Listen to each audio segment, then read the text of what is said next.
Millions in Syria and Iraq are facing water shortages as the region's longest river, the Euphrates, dries up. Something emerging from the Euphrates has people talking about biblical prophecy, and the thing that emerged is a skeleton, over 12 feet tall, pulled from the exposed clay sediment of a riverbed that Revelation 16:12 said would dry up before the end times. A prediction made 2,000 years ago that is now confirmed by satellite imagery. So you have to bring together an enormous range of skills and tools to do that, from remote sensing imagery, satellite imagery from space, international news agencies, and hydrologists who cannot explain why their models failed to anticipate the severity of what is happening. Leaked photographs show the remains intact, a femur nearly twice human length, 72 teeth, triple bone density, a skull with cranial capacity that exceeds every known range. This is not a deformity. This is not gigantism. And the river it came from is the exact river the Bible named. So the question that nobody in an official capacity is willing to answer out loud is this: if that prophecy is unfolding in real time, what else from those ancient warnings is already in motion? What came out of the Winch riverbed?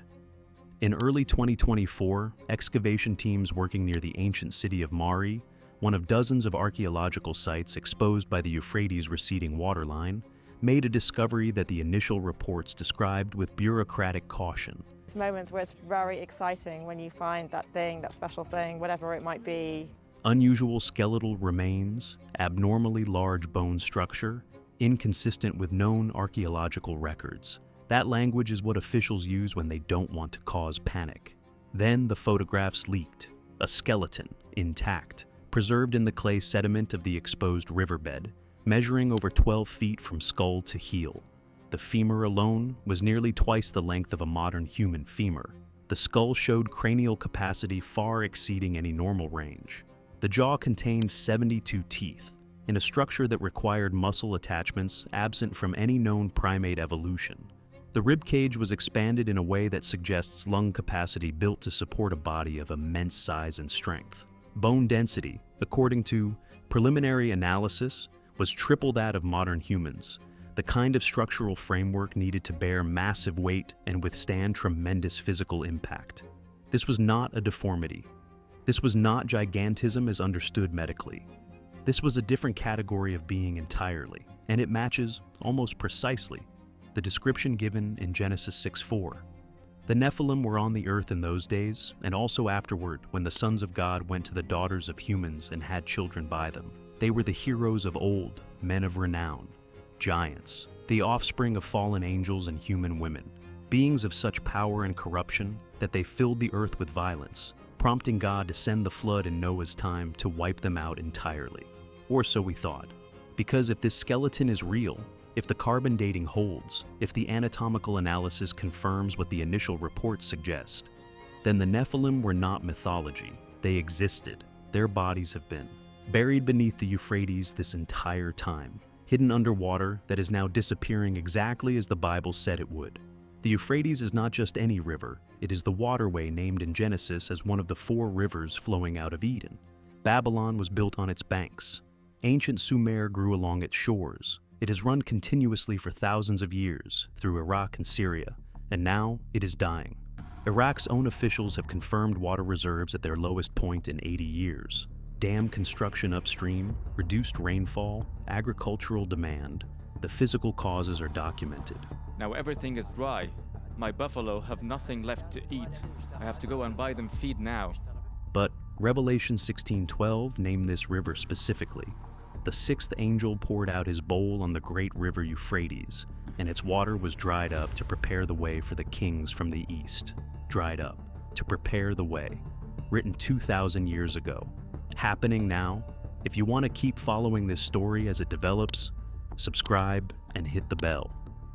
What we're covering in this video is only the beginning, and the next piece of this is even harder to explain away.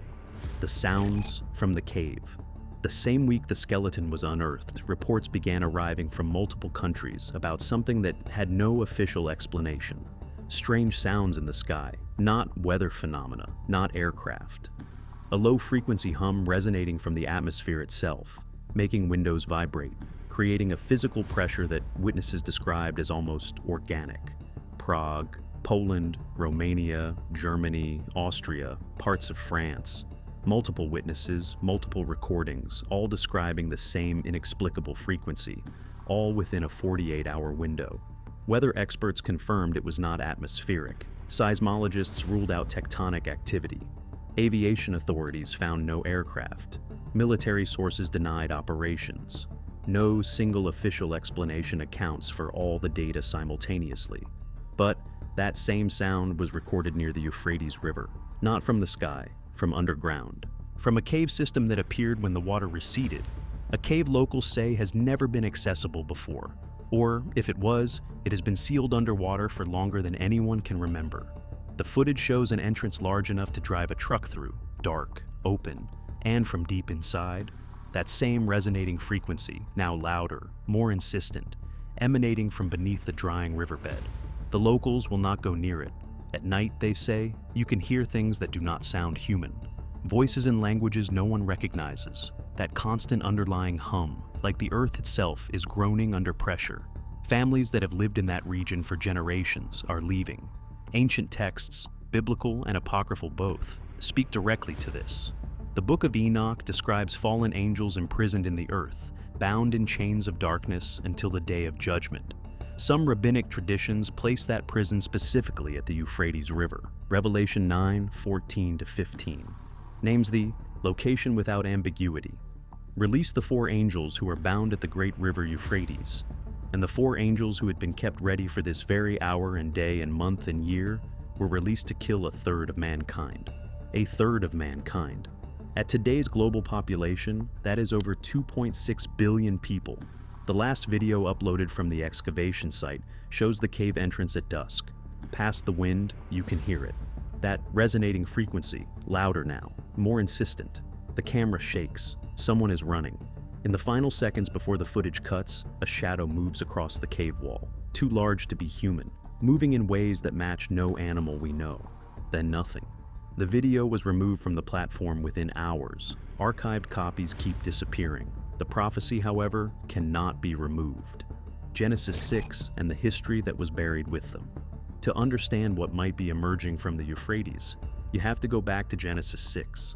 When human beings began to increase in number on the earth, the sons of God saw that the daughters of humans were beautiful, and they married any of them they chose, sons of God. In the original Hebrew, Bene Elohim. Every other instance of that phrase in the Old Testament refers to angels, divine beings. And here in Genesis 6, those beings are doing something they were never supposed to do, producing offspring with human women. The Nephilim were the result, the hybrids carrying angelic power and corrupted human form. Their presence spread violence and rebellion so thoroughly that Genesis 6:5 states every inclination of the human heart was only evil all the time. God sent the flood specifically to remove the corruption before redemption became impossible. Noah was saved because his lineage was uncorrupted, but Genesis 6:4 creates a problem. The Nephilim were present and also afterward, after the flood. Numbers 13 explains it. Moses sent spies into Canaan and they came back terrified. We saw the Nephilim there. We seemed like grasshoppers in our own eyes, trained warriors, feeling like insects. The Nephilim had returned, whether survivors of the flood or the product of a second transgression by fallen angels. God commanded Israel to destroy entire Canaanite tribes because those bloodlines were corrupted. By the time of King David, the giant tribes had been mostly eliminated. Goliath and his brothers were among the last recorded, mostly eliminated. But bodies don't disappear. They settle into sediment. They sink into riverbeds. They get buried beneath the oldest, most biblically significant waterway on Earth. And they stay buried until the water that covers them starts to dry up, exactly as a 2,000-year-old prophecy said it would. 4 angels, 200 million, 1/3 of mankind. The skeleton is disturbing. The sounds are unexplained. But Revelation 9 describes what comes after the river dries up. And that is the part that makes everything else feel like a prologue. The 6th trumpet sounds. A voice from the altar of God commands, "Release the 4 angels who are bound at the great river Euphrates." 4 angels, not demons, not spirits, angels. powerful, intelligent beings who held positions of authority in God's kingdom before they rebelled, so dangerous that God himself bound them at a specific geographic location until a specific moment in history. When they are released, verse 15 says, they were prepared to kill a third of mankind. Verse 16 names the force they command, an army of 200 million. Whether that is literal cavalry, demonic forces, or something we have no category for yet, the result is the same. Mass death on a scale humanity has never experienced. Their prison is the Euphrates, the same river drying up right now, the same river where giant skeletons are surfacing from the mud, the same river where a cave system appeared from beneath receding water, and something inside it is producing sounds that no authority can identify or explain. Jude 1:6 puts it plainly. The angels who did not keep their positions of authority, but abandoned their proper dwelling, these he has kept in darkness, bound with everlasting chains for judgment on the great day. Everlasting chains. Until the appointed time. The water that covered the Euphrates riverbed for millennia. What if that was the seal? What if the drying is the mechanism that breaks it? And what if the sounds coming from that cave are the first evidence that something down there is becoming aware that the seal is thinning? We are not watching isolated events. We are watching the final chapters of human history being written in real time. The convergence. The Euphrates is one sign, but it is not arriving alone. Israel exists as a nation for the first time in nearly 2,000 years, exactly as Ezekiel 37 prophesied. Jerusalem is under Jewish control for the first time in 2 millennia, exactly as Jesus described in the signs preceding his return.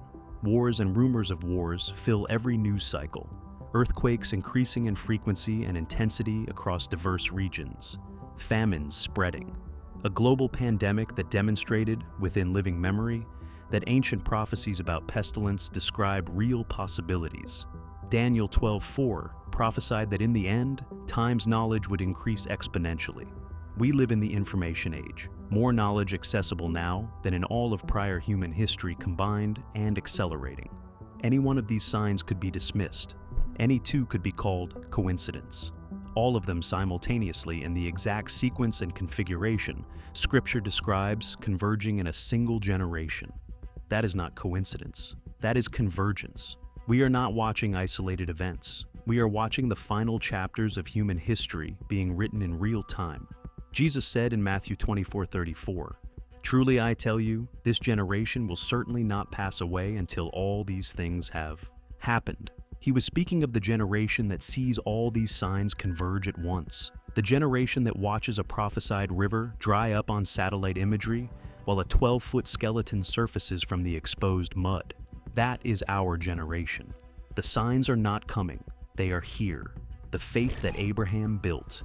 God did not give us these warnings to manufacture panic. He gave them to create preparation. And the preparation he requires is not a bunker or a stockpile. It is faith, the kind Abraham demonstrated when God tested him to the absolute breaking point. The first test came in Genesis 12. God told Abraham to leave his country, his people, his father's household, and go to a land God would show him. No map, no destination, no explanation, just go. Future tense, start walking before you know where you are headed. And verse 4 says simply, "So Abram went." No negotiation, no request for clarification. God said go, and Abraham went. But the ultimate test was Genesis 22. Isaac, the miracle son, the child on whom every promise God had ever made depended, is a teenager. And God speaks, "Take your son, your only son, whom you love, Isaac, and go to the region of Moriah. Sacrifice him there as a burnt offering." God is commanding Abraham to destroy the only vessel through which God's own promises can possibly be fulfilled. No explanation, just the command. Early the next morning, Abraham got up and began preparing to obey. 3 days of travel to the mountain followed, every step an opportunity to turn back. Abraham did not waver. When Isaac asked where the lamb was, Abraham answered, "God himself will provide the lamb, my son." He built the altar, bound Isaac, raised the knife. At the last possible second, God stopped him, and there was a ram caught in a thicket, the substitute, the provision, exactly what was needed at exactly the right moment. Abraham named that place Jehovah Jireh, the Lord will provide. not the Lord did provide, will provide, future tense, because that moment was a preview, a foreshadowing of something greater still. On that same mountain, Mount Moriah, centuries later, Solomon built the temple. And centuries after that, just outside Jerusalem, overlooking that same ground, God provided another sacrifice, not a ram, his own son. The parallel is exact. Jesus was the lamb God provided, the final sacrifice, the one that makes all others obsolete. That is the standard God is still holding out, not perfection, not performance. The faith of Abraham, the kind that does not need to understand the plan to trust the planner. Who God is when everything is falling apart. When you understand that the same God who predicted the Euphrates drying up also predicted what follows. The names he uses to reveal himself stop being theological concepts and become something you actually need. Jehovah Jireh, the Lord will provide. When economies collapse and systems fail, and every structure people trusted disappears, this does not change. The God who provided a ram in the thicket for Abraham, at the last possible second, exactly what was needed, exactly when it was needed, will provide for those who trust him now, not might, will, always. El Shaddai, God Almighty. When the four angels are released, if that is what is happening, they are not breaking free because they have become stronger than God. They are being released because God allows it, because even judgment serves his sovereign plan. Everything unfolding right now is happening within his sovereign purpose. He is not scrambling. He is not surprised. Jehovah Shalom, the Lord our peace. Jesus said it plainly in John 14:27. My peace I give you. I do not give to you as the world gives. Do not let your hearts be troubled and do not be afraid. The world's peace evaporates when rivers dry up and giant skeletons surface and unexplained frequencies echo from caves beneath a prophesied river. God's peace remains because it is not based on circumstances. It is based on who he is, the decision. All of this, every prophetic fulfillment, every discovery, every convergence is God getting our attention, not to terrify, to prepare. Time is running out, the day is coming. Are you ready? Noah preached for 120 years while building the ark. People ignored him, continued eating, drinking, marrying, planning futures that would never arrive until the rain started. And then, it was too late. Genesis 7:16. Then the Lord shut him in. The door closed. Everyone outside perished. Not because God didn't warn them, because they didn't believe the warning. Romans 10:9 is not complicated. If you declare with your mouth, Jesus is Lord, and believe in your heart that God raised him from the dead, you will be saved. Not perfection, not religious performance. Believe, declare, surrender. Believe that Jesus is who he claimed to be, the Lamb of God who takes away the sin of the world.